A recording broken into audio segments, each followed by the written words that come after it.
بسم اللہ الرحمن الرحیم۔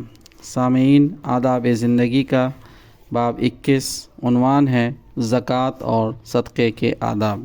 اس سے پہلے کہ ہم زکوٰۃ اور صدقے کے آداب کو جانیں، آپ سے گزارش ہے کہ اپنے نیک مشوروں سے ہمیں ضرور نوازیں۔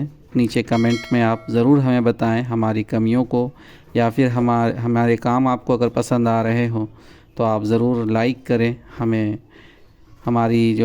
ہماری حوصلہ افزائی کرے، ہم اس کے لیے آپ کے ممنون و مشکور ہوں گے۔ تو آگے بڑھتے ہیں۔ زکوٰۃ اور صدقے کے آداب۔ نمبر 1، خدا کی راہ میں جو بھی دیں محض خدا کی خوشنودی کے لیے دیجیے۔ کسی اور غرض کی لاگ سے اپنے پاکیزہ عمل کو ہرگز ضائع نہ کیجیے۔ یہ آرزو ہرگز نہ رکھیے کہ جن کو آپ نے دیا ہے وہ آپ کا احسان مانیں، آپ کا شکریہ ادا کریں اور آپ کی بڑائی کا اعتراف کریں۔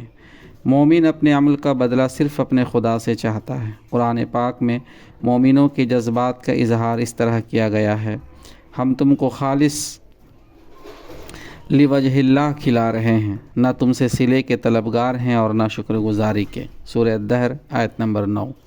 نمبر 2، نمود و نمائش اور دکھاوے سے پرہیز کیجیے۔ ریاکاری کا اچھے سے اچھے عمل کو خاک میں ملا دیتی ہے۔ نمبر 3، زکوٰۃ کھلم کھلا دیجیے تاکہ دوسروں میں بھی فرض ادا کرنے کا جذبہ ابھرے، البتہ دوسرے صدقات چھپا کر دیجیے تاکہ زیادہ سے زیادہ اخلاص پیدا ہو۔ خدا کی نظر میں اسی عمل کی قیمت ہے جو اخلاص کے ساتھ کیا گیا ہو۔ قیامت کے ہیبت خیز میدان میں جب کہ کہیں سایہ نہ ہوگا، خدا اپنے اس بندے کو عرش کے سائے میں رکھے گا جس نے انتہائی پوشیدہ طریقوں سے خدا کی راہ میں خرچ کیا ہوگا، یہاں تک کہ بائیں ہاتھ کو یہ خبر نہ ہوگی کہ دائیں ہاتھ نے کیا خرچ کیا۔ نمبر 4، خدا کی راہ میں خرچ کرنے کے بعد نہ احسان جتائیے اور نہ ان لوگوں کو دکھ دیجیے جن کو آپ دے رہے ہیں۔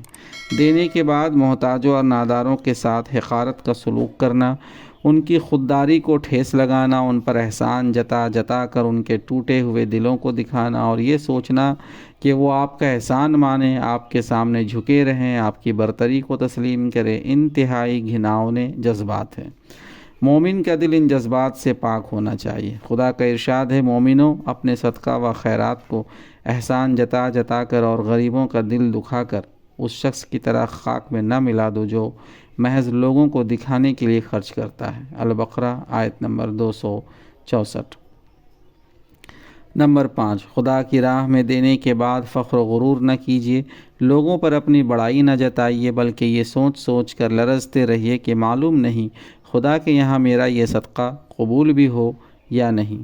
خدا کا ارشاد ہے: اور وہ لوگ دیتے ہیں خدا کی راہ میں جو بھی دیتے ہیں اور ان کے قلوب اس خیال سے لرزتے ہیں کہ ہمیں خدا کی طرف پلٹنا ہے۔ المومنون آیت نمبر 60۔ نمبر 6، فقیروں اور محتاجوں کے ساتھ نرمی کا سلوک کیجیے، نہ ان کو ڈانٹیے، نہ ان پر رعب جمائیے، نہ ان پر اپنی برتری کا اظہار کیجیے۔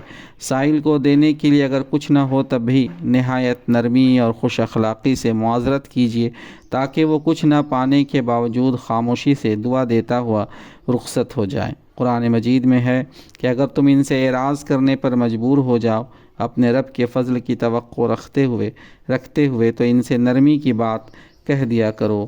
سورہ بنی اسرائیل آیت نمبر 28۔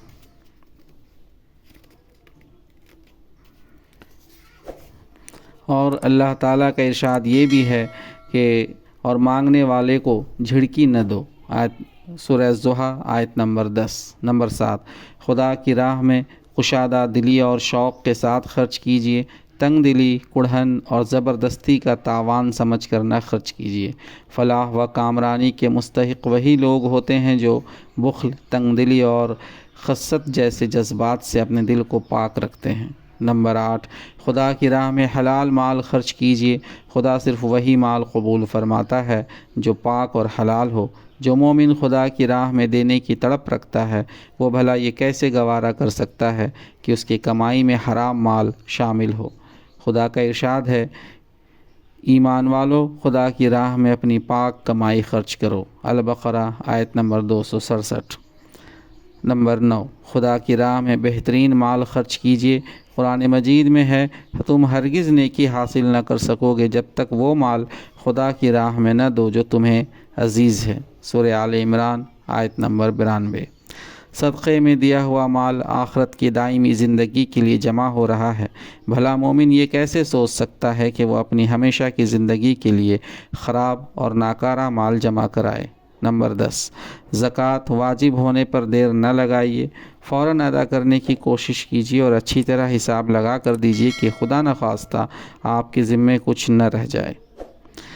نمبر 11، زکوٰۃ اجتماعی طور پر ادا کیجیے اور اس کے خرچ کا انتظام بھی اجتماعی طور پر کیجیے۔ جہاں جہاں مسلمانوں کی حکومت نہیں ہے وہاں مسلمانوں کی جماعتیں بیت المال قائم کر کے اس کا انتظام کریں۔